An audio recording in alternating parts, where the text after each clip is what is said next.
I have recently come out of, for lack of a better term, non-reformed.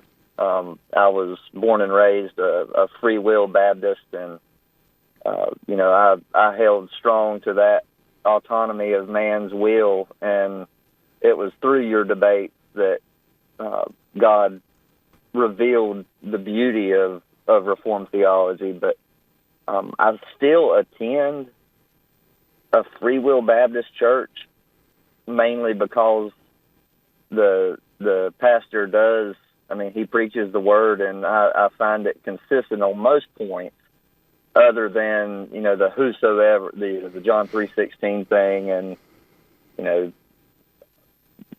pleading for the will of man to come down, when he's totally unable, but unless the Spirit of God moves. But how are you able to know whether or not you need to seek out a different congregation when it comes to, I know that might be considered an important thing, but yet still adiaphora. But how do you differentiate between those? Well, that's really going to depend on your situation. For me, as a person who was already teaching and writing, there was more of a pressure upon me to have consistency between what was being preached from the pulpit and what I was saying in classes, even within the church. If you're not teaching, then you don't have the same level of pressure upon you at that particular point.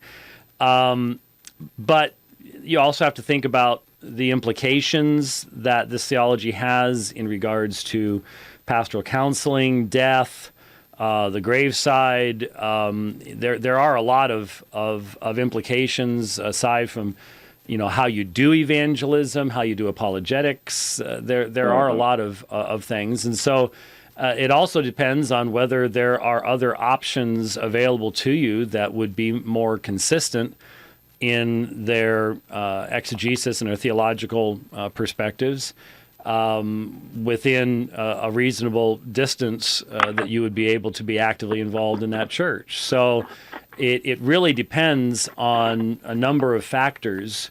And as I've said to many other people who've called in on that subject, however it works out, it needs to be a situation where it's very prayerfully handled and very seeking to do so in a very gracious manner, especially if you do end up leaving a fellowship. That's very, very difficult to do, and your ultimate goal is to do it in such a way that that Christ is glorified in that. But that can be extremely, extremely hard because many people will interpret your desire to go elsewhere as a personal affront against them and their ministry in your life, and it's a minefield. There's no two ways about it.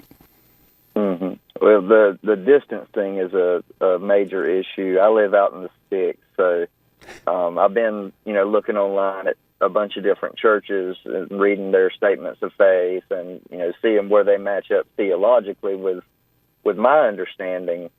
And the closest one is over an hour or so drive that I think would fall under the Reformed Baptist category. Right.